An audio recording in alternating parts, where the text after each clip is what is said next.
Welcome to Inside the Skev, and I'm your host, Aaron Masliansky. Today, I bring you Kellie O'Brien. Kellie helped create the O'Brien School for the Maasai in Tanzania, and the O'Brien School for the Maasai is more than just a school. It's an organization that believes education can change the world, that economic opportunity can shift harmful gender norms, that leaders come from the most rural and difficult environments. And I bring you Kellie because she recently spoke at my Rotary Club meeting in Evanston. And Rotary has been a big part of the O'Brien School, and we're going to talk about that. But I think it's important for the community here in Skokie and Evanston to hear about how locally what we do here can impact people so far away around the world. So Kellie, thank you so much for joining me today. Thank you, Aaron, for having me. Well, it's a pleasure. And, like I said, I think it's important to show the local community how much of an impact people can have, where maybe you don't think that you necessarily could make this type of difference.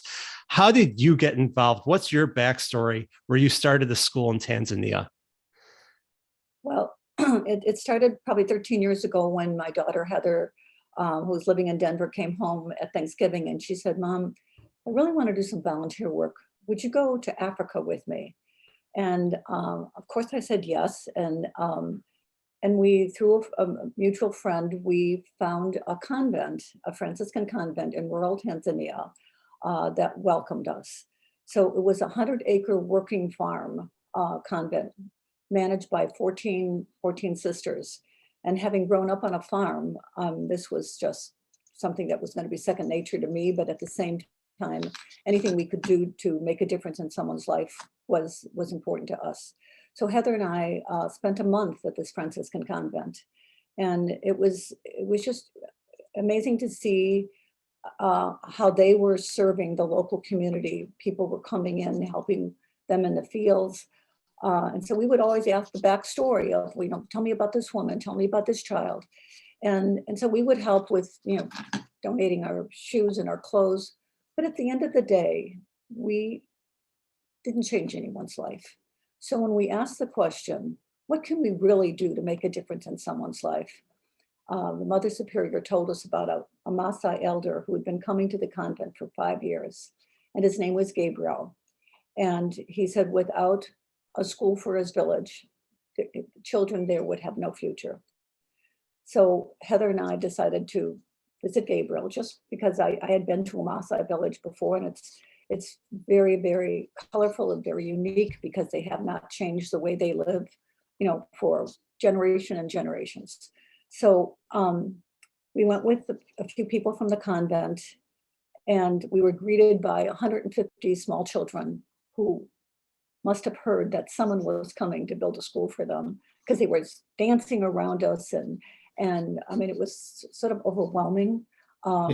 We sat in Gabriel's hut and asked him, "Why now, Gabriel? Why, after all these years, are you asking for education?"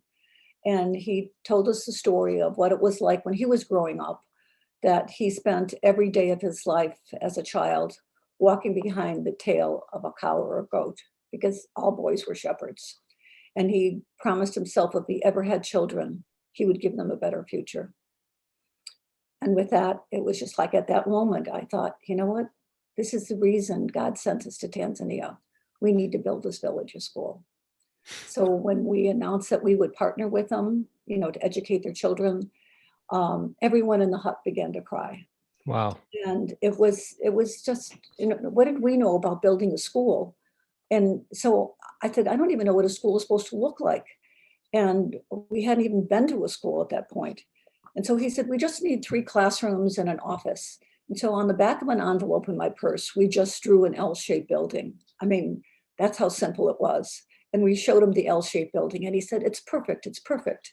So we were scheduled to leave to come back to America 5 days later.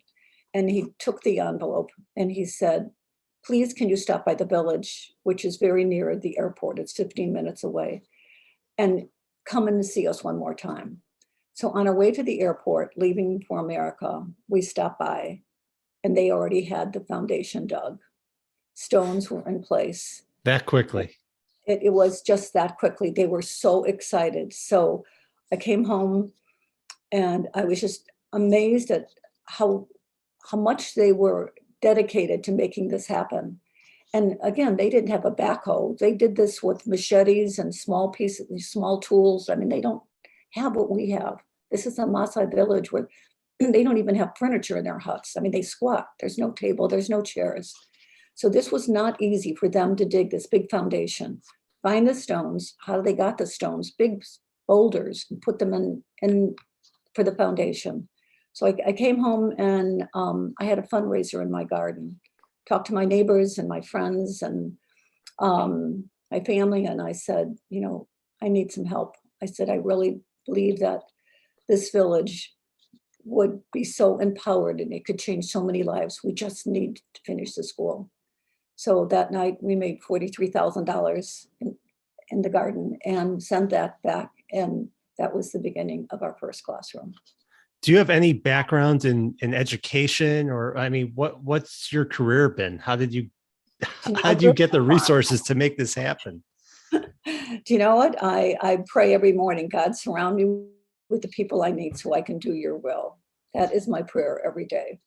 And that's exactly what has happened in the last 15 years. And no, I'm the youngest of 8 children. Only my one brother was able to go to college. We just didn't have the funds to send. My parents didn't have the funds to send everybody to college, but all of us found our talents. I'm a horticulturist. I've been designing gardens for the last 25 years and have amazing clients. I love what I do. I don't know how all of a sudden I know how to do this, but it's my God-given talent. And everyone in our family, from my oldest brother, who was a professional baseball player and ended up starting the biggest flatbed trucking company in the country, everyone in our family, found greatness all by we had a good work ethic, but it's amazing when you embrace God's gift, what you're capable of doing. Yeah, it's amazing to be able to see the opportunity and to take it like you've done. So you started with a 3 classroom building, and what has that done to the village, and what is the school like now? When I went back after a year to see the first classrooms we built, I mean, I saw hundreds of children that were just like outside the classroom, looking in the windows and thinking, oh my gosh, I said, this is only the beginning. Look at all these children in this village who need to be educated. And so I knew then our work had just begun. So again, I went back, came back and talked to an architect friend of mine, and I showed him, again, what our first building looked like. And he said, looks like Virginia Tech to me. And I'm going, really? And so he drew 3 more L-shaped buildings, which gave us this incredible courtyard with a big library steeple in the middle, a vocational center for the women, it just a first aid room, everything a school could possibly need, he had in this master plan. And I looked at this drawing and I thought, never in my lifetime will we be able to do this. Where will the money come from? I mean, this is all new to me.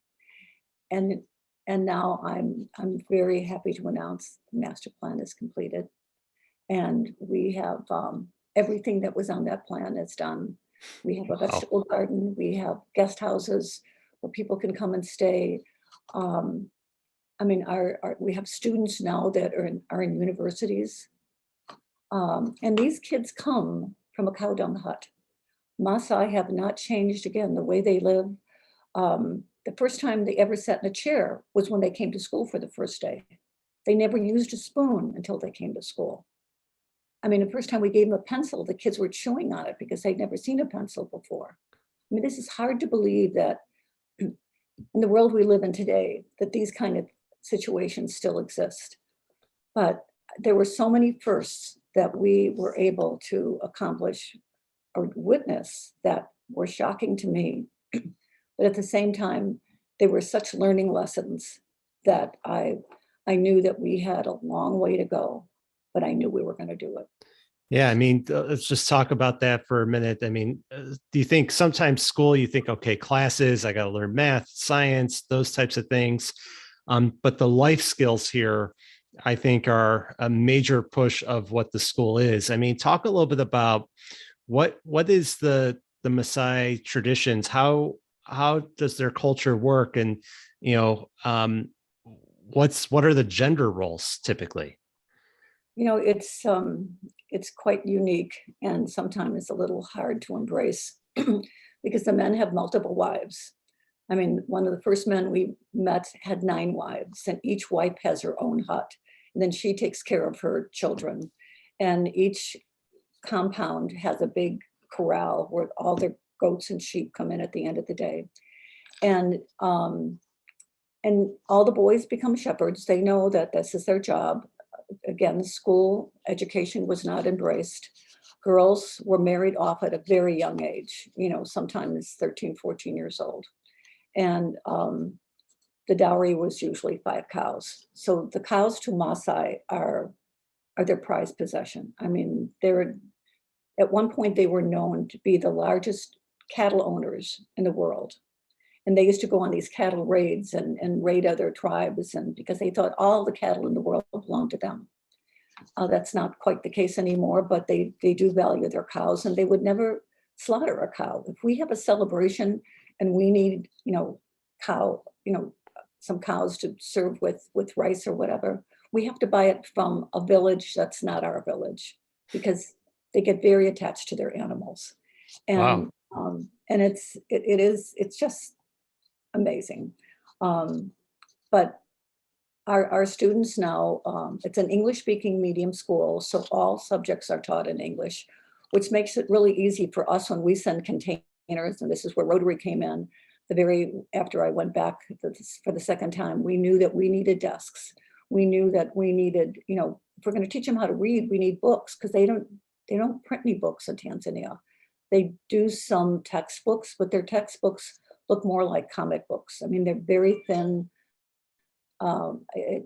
Everything is, their education system needs a lot of work. So we were able to bring, again, because my children had gone to school, I know what a classroom is supposed to look like. When a teacher has to write on the board there, it's usually a wall painted black. Yeah. And there's such thing as a blackboard. So we had blackboards, now we have whiteboards. And so which, the students can see in the back of the classroom. We have a 4,000 book library. We have a first aid room where someone is not feeling well, they can lay down. We have, simple painkillers, peroxide things if they fall and get hurt.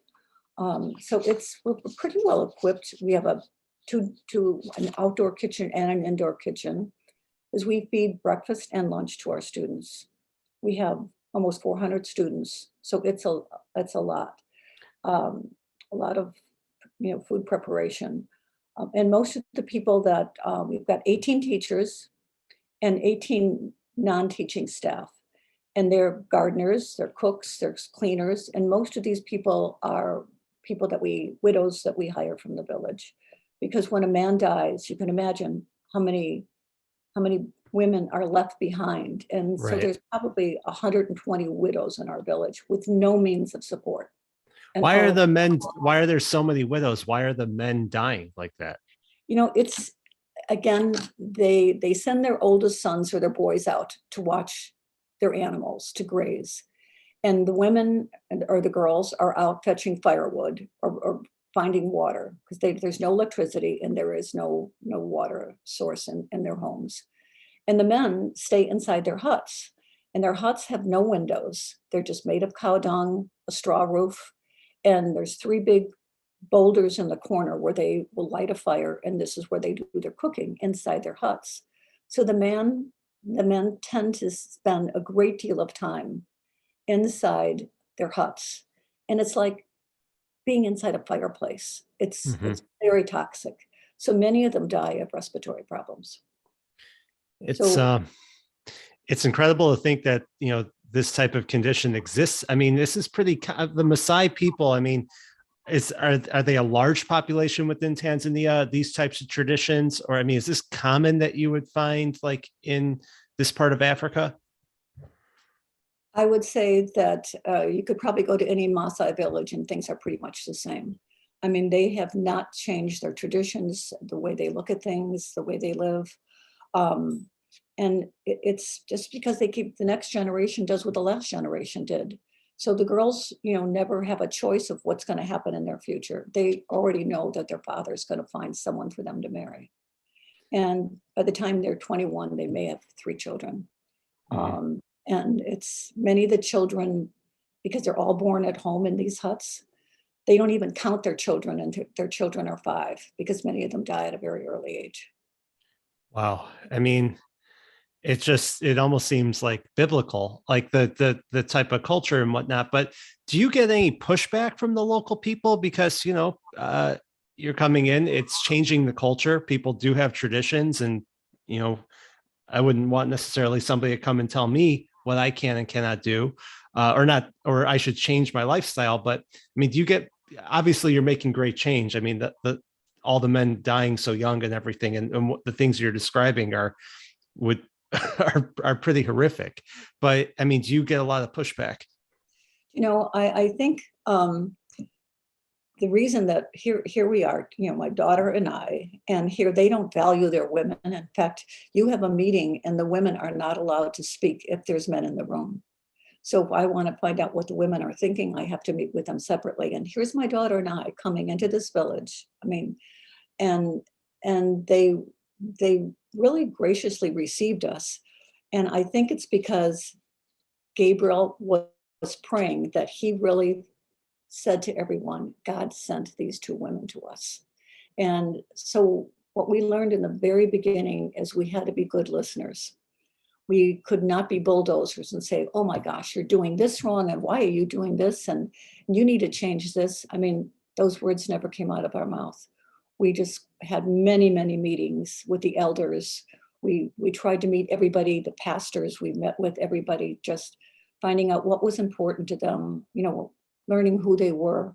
And we just had to find out, again, we were there as guests. We always recognized that we were guests in this village, and that we were partnering with them, not telling them what to do. And if we wanted to talk to the women, we would meet with them separately and ask them questions. And it was interesting because they would say to us, no one has ever asked us before, what do we think? Or what would be important to you? And so they always talked about if they could only find some place to grind their corn without walking a half a day to the nearest town that had electricity, because there's no electricity in the village. He said that would help them tremendously. But he said, no one has ever asked us those questions before. So, we did this slowly, and we knew that the women need to be empowered. And we wanted to value who they were and work with them closely. And over time, I think they recognized that we had no personal agenda except to help them. And right now, when our children all speak English, I can sit in small groups with them and talk to them about, tell me what's in your heart, what would you like to be someday? And now they can actually, we actually do have career day where we might invite people to come and talk to the students about these opportunities are out in, outside your village, because most of the village has not gone beyond the paved road. So it's amazing how small their world is. Have you ever taken them somewhere? I mean, there's a lot of national parks and beautiful places that are not far from them. I mean, have they been on vehicles before? So that's so interesting you asked that, because we had some American volunteers for a while there. For many years, we had at least 3 Americans on the ground in the office, and they were like stipend volunteers, and they would be there for a year. So they got to know the students, they got to know the people in the village, and the village got to know more Americans, because I don't think any Americans had ever been in this village before. So we were like the first white faces that any of them really got to know. And some of the really small children would actually, when they saw us, they thought that, they'd start screaming because they'd never seen white people before. And Yeah. anyway, so the volunteers decided that they would like to take grade 5. There was a national park not very far from us. And so they wanted to go to the Ngorongoro crater, and they thought they could see all the animals there. This is a country that people come to see, great herds of elephants and wildebeests. And so they raised enough money to take grade 5 on a safari. So these kids had never been in a vehicle before. And here they were. This was going to be 5 hours away. And they threw up the entire way. Oh, God. They had never been in a vehicle. Even though they have donkeys, no one rides a donkey. Everybody walks besides their donkey. They all walk. Most of them don't have, there's no bikes. Everyone just walks. So to be in a vehicle, it's like, oh my gosh, at the end of the day, that van was. Were you in there? No, actually, my son was. But I was there when they came back to the school. I was there when they returned, and I opened the doors, and it was like, oh my gosh. But they were amazed to see animals that they only heard about, that lived in their country, just not very far away. But one of the questions people always ask me, aren't you afraid you might be attacked by a lion? It's not like lions are roaming around everywhere. They're all in national parks. All that we have roaming around are cows and sheep and goats. That's it. But it's interesting how small their world was. Let's take a quick break to hear from our supporters. When it comes to home warranties, getting the best contractor can be tough. That is because traditional companies limit your choices. A Chosa Home Warranty has the answer. A Chosa Home Warranty believes that homeowners should be empowered to choose their own licensed technician for each repair or replacement project. When you select a Chosa, you're ensured to prompt, reliable work to restore your home. As one of the country's leading home warranty companies, Chosa has set the industry standard for their positive customer claims process and performance. Reach out to Kim Bazillion at 847-975-6706 and mention SKEV50 for $50 off their Advantage or Advantage Plus plans. They look forward to protecting your budgets against costly repairs or replacements.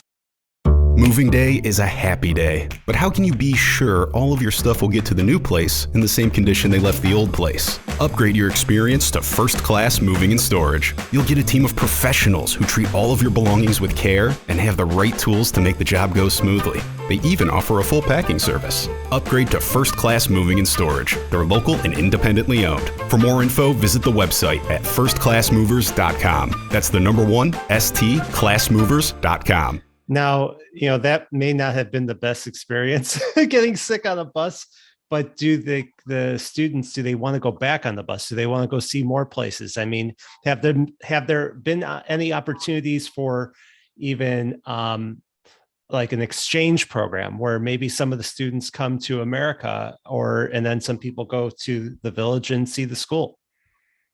We have not, although there might be 2 students that are maybe coming to Denver to attend medical school.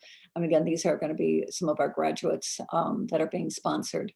But, sort of our goal is to create the next leaders of the village, Tanzania, and the world there, to educate. What they need are more educated people in Tanzania. Sure. Not to bring them all to America. So this is sort of like, a strong feeling in my heart, and that none of their parents have gone to school. So there's not one parent that knows how to read or write. So they really do need educated people in that country, properly educated people. And one of the things after a few years that we learned is that even though there's many pastors, there's not a lot of faith formation. So kids don't really know the 10 Commandments. They don't know stealing is wrong. And they don't know anything about character.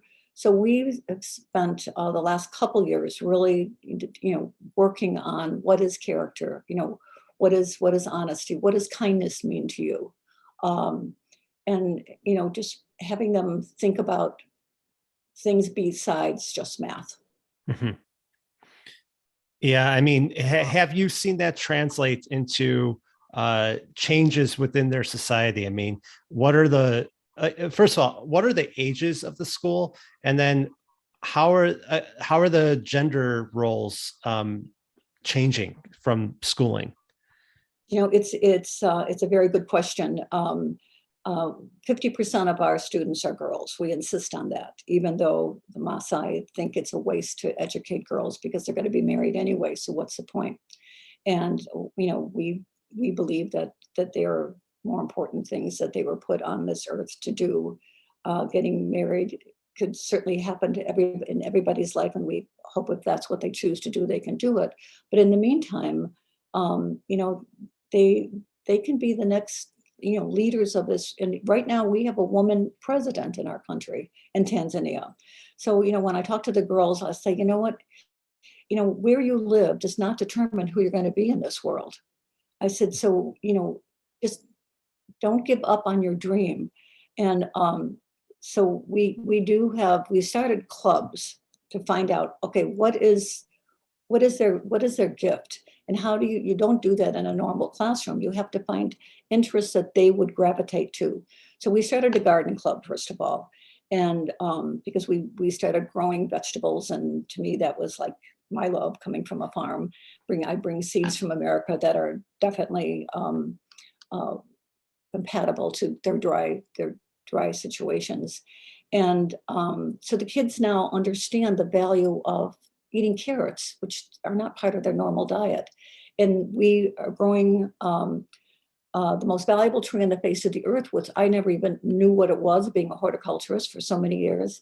It's the moringa tree. And so I brought seeds with me, and we're planting these trees that if you just have one dried spoon of the dried leaves in a cup of water, it gives you everything you need. There's not one vitamin that we have here that can compare with the nutrients and the antioxidants that you can get. So now our kids are really, they talk about this with great, great authority, and they're now visiting other government schools, taking the trees that they're growing and planting them at government schools. And they're talking about, no, you need to eat the proper food so that your body will be healthy. And we have a debate club, and this was interesting, going back to your question, is that, again, typically, women do not speak in front of their husbands, but when you hear our girls in a debate club, oh my gosh. So one of the discussions they were having when I was there, one of the debates, what is more important, education or money? And so there were like boys and girls on both sides, and we had a girl narrating this. And I mean, I just was smiling the entire time when the girls got up there to talk about, oh no, you have to be, if you're not educated, your money will certainly be gone. And I mean, they were just had strong opinions, and I thought, go girl. I mean, this is exactly what we want them to have, opinions based on, some knowledge. And then even when I sit with the boys now, the grade 7 boys, like after lunch or something, and I'll talk to them about, tell me about your future. Tell me how you see your life. And almost the first thing they say is, we will not be like our fathers. Mm-hmm. We will have one wife. We will educate our children. We know the value of education. And I'm thinking, I didn't ask for that answer, but they're seeing the value of education. And they're also seeing how having many wives creates poverty. When the man dies and he leaves, 6 or 7 women with no means of support. I mean, of course, what they do to survive is they cut down trees, trade their firewood for a bag of rice or a bag of corn at the market, which they have to walk half a day to. And they do this twice a week. Oh boy. It's pretty harsh, but you know what? Education is going to change that. And, when I was there last time, many of our graduates, when they knew that it was there, they were all going to secondary schools, which are outside the village. They're boarding schools. So they all came to see me, not all of them, but many came to see me. And the first thing they said is, please tell everyone in America, thank you. Because if it weren't for this school, we'd be watching our father's cows right now. That's powerful. That's really powerful. And, my background in schooling was actually urban planning and then international development, and part of the push for education is to make these types of changes and to be able to figure out different ways to live where you enhance people's health and well-being and whatnot. And these are the types of things that you're doing here on the ground, and it's so impressive to see it, taking shape like this. Um, the so you're making all these changes here, but there are struggles. I mean, I understand there's a large drought going on right now. So how is the community adapting to this, and what can we do here to help? It is, it's in my 15 years of going back and forth, I've never seen people suffering as much as they are right now. You can imagine, without rain, there's no grass. Without grass, there's nothing for these animals to eat.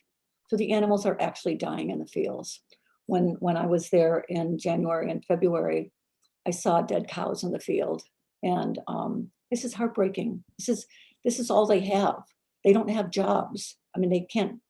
So the way this is impacting everyone is that right now mothers are keeping their daughters home from school, especially if they're the older daughters, to watch their siblings, so the mothers can go out and find something to do to make money.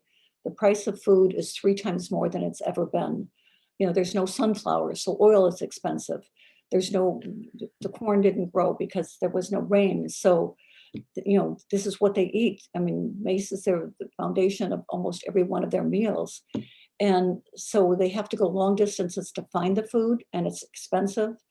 And so we do have a well at the school. So our children are continuing to get fed, thanks to Feed My Starving Children, which donates food, and a container that we sent.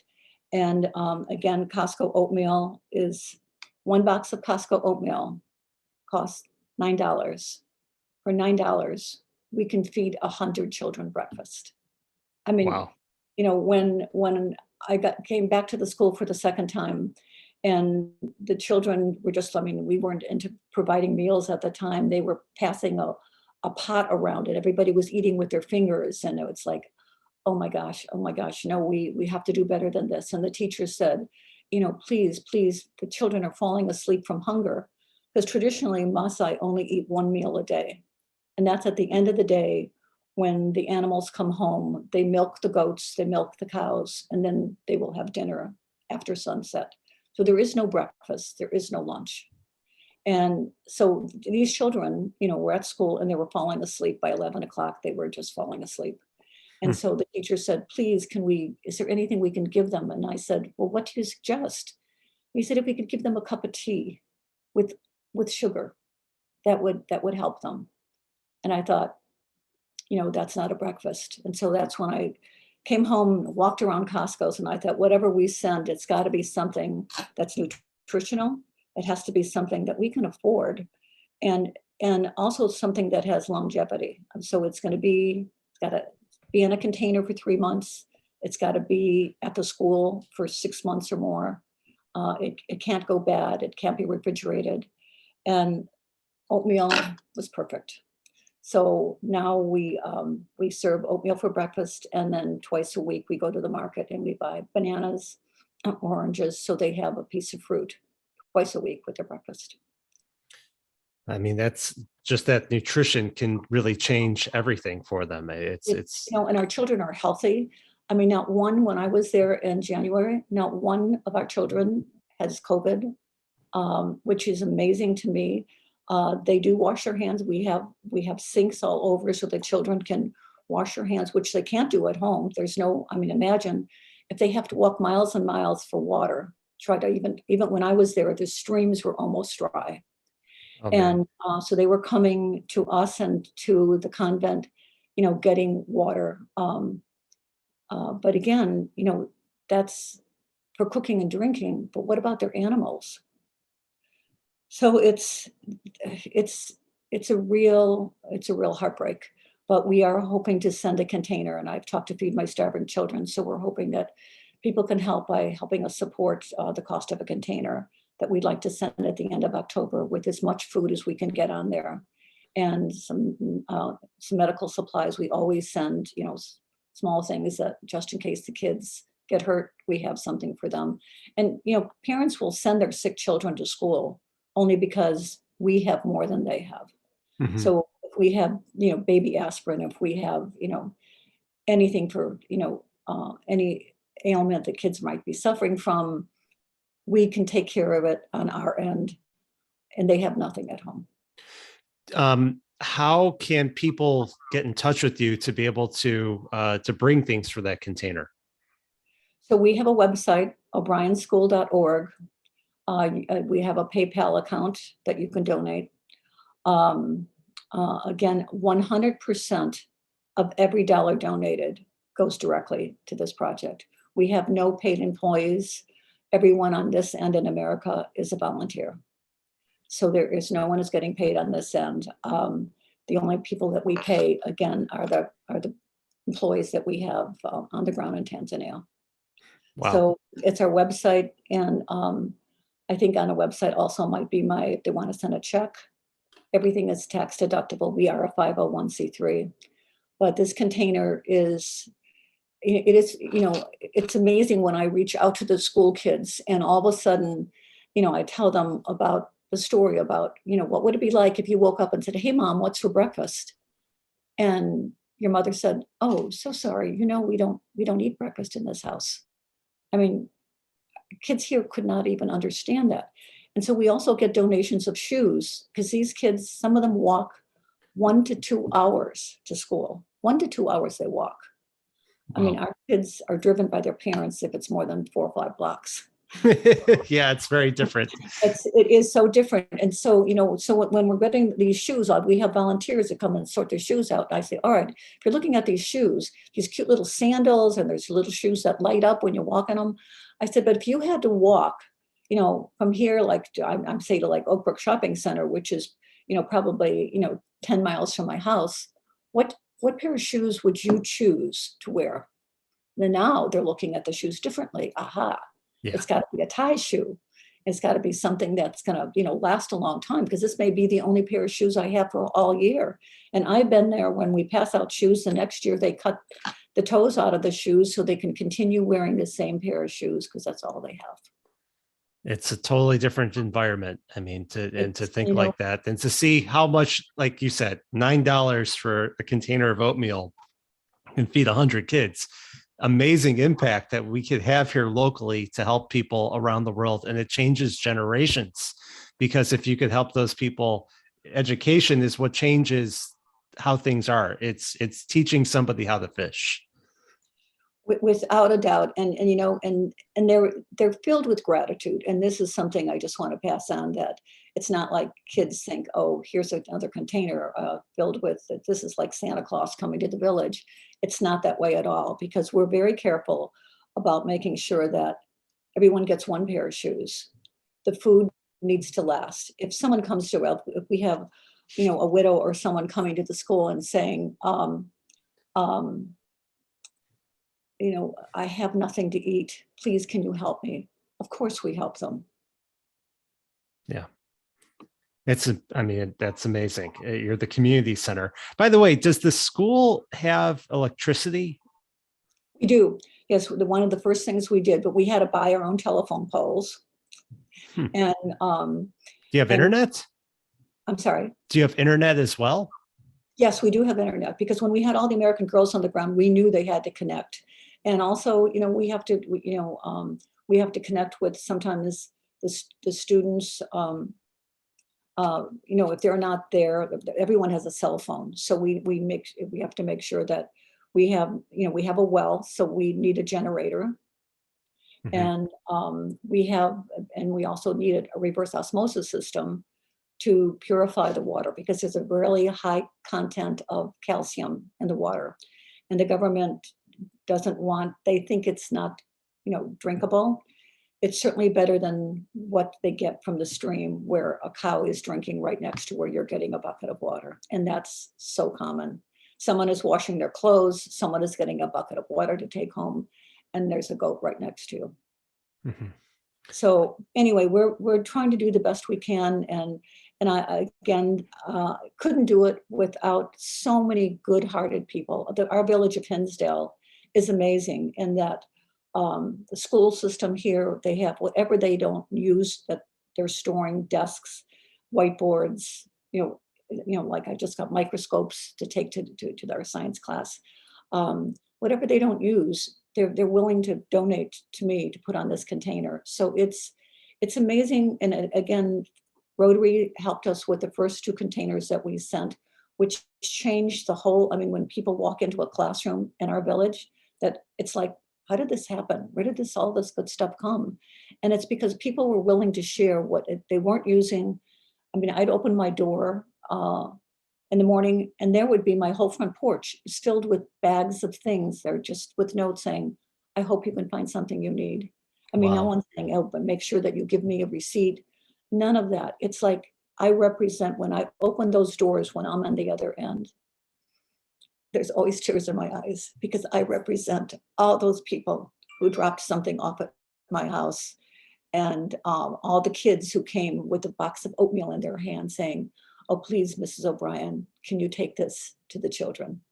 Wow. It's amazing. It's amazing, the connection. That's why this container is so important, because it's not just someone writing me a check.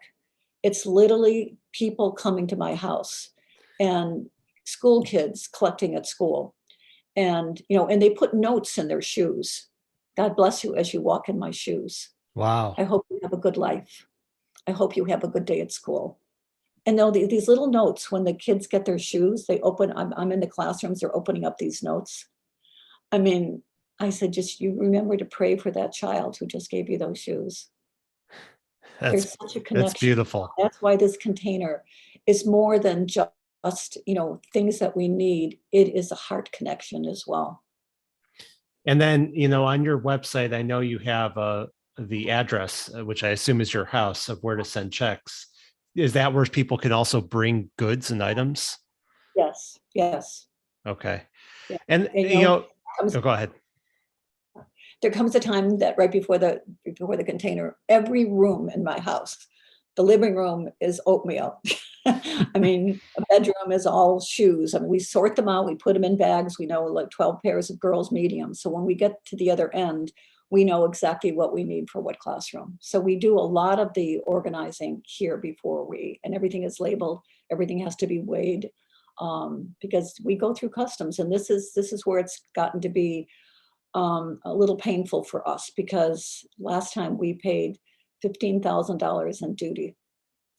But if we didn't send this container, I asked our director at the school, I said, can you give me a monthly budget for what it would cost if you did not have the food that we sent, if you did not have the things that we needed, what would it cost? And it would be twice as much as what we send the container. Wow. So it's worth it to do it this way. It goes a long way. Wow, it really does. And then just, I wanted to just ask a little bit more. What did Rotary do, like with those 2 containers? Help organize people to donate for that? They paid for the containers. They did. Okay. And they helped us with the containers. And this was like, in the beginning, this was also new to me. I never sent a container. I didn't even know, how we're supposed to pack it. But, I have a really great brother who's like, he's a master packer. And so we made platforms to make sure nothing got crushed. I plant hundreds of thousands of tulips for my clients. So we get these plastic crates that my tulips come in, and they stack one on top of the other. So we can put things in these plastic crates, shrink wrap them, label them, and they stack up perfectly without falling down. And on the other end, the women love these crates to take home, because they use them in their huts to keep their corn, and they're almost like a kitchen cabinet for them, because they have no furniture. So they can stack these up and use them again. It's amazing how those types of things, those ancillary things, can become useful. And you think back to like cobblestone streets, and that was because they were put onto the ships, and they needed to unload it, and then they became the roads, like around the Chicagoland area and some of the older communities. So that's really cool. It's everything's got a purpose. Well, Kellie, I mean, this is just amazing what you're doing. I'm so glad that I was able to speak with you and share the story of what impact you are having and everyone else who is connected to what you're doing. It's just beautiful. And just to remind everybody, the website for the school is o'brienschool.org. And there's some amazing videos that you can watch there too, where you can see the students, the children, and they talk about the impact that they're having. And it's really just incredible. So thank you for that. And I have to thank everyone that supports me as well. I mean, my community and Rotary, and I mean, no one single person can do what's happening. I mean, it's an effort of so many good-hearted people, and I will say that America is filled with good people, and I'm just so proud that there's so many great people that surround me in my life, and just know that the village is grateful. We're not sending it to people that are abusing the gift that we're giving them. They're genuinely grateful, and they genuinely need what we're sending. So we make really good choices in the end. We don't send anything that's not necessary. If it's, I know after all these years what really is needed, but things break down. I mean, it's dusty there. It's nothing lasts very long. And they don't know how to fix things. And so when we send volunteers, it's great because there's always days and days of just fixing broken stuff. but maybe someday we can start training the boys, which we're doing a little bit of that. How do you fix a flat tire, on your bike, as opposed to when the bike gets a flat tire, it just sits there. Or else they actually take newspaper and they make a tire out of wrapped up newspaper. Really? And they do what they have to do to make it work, but it's just because there's no spare tires, they don't have patches. So these are the things that I always look for, like, okay, what do we need to fix the things that are broken? Well, maybe there's somebody listening here from a bicycle store who has some extra parts that they may want to donate. Yes, I mean, simple things like needles, for soccer balls. I mean, we have the soccer coach of Hinsdale who actually came to our school a couple of years ago, and this was such a huge event. Imagine a soccer coach from America coming to have soccer camps for a Maasai village. I mean, everyone was there and watching him, and he showed the students how to manage a ball between their feet, and he donated many, hundreds of balls that were from the summer camps that he was having.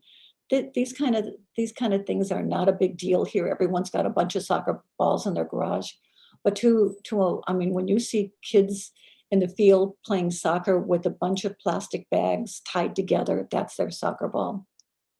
We're making a big difference, and it's all coming from the good hearts of everyone here. So I'm so grateful. It's amazing. I'm grateful that you're doing it. So thank you so much. And thank you for joining me. To share our story. My pleasure.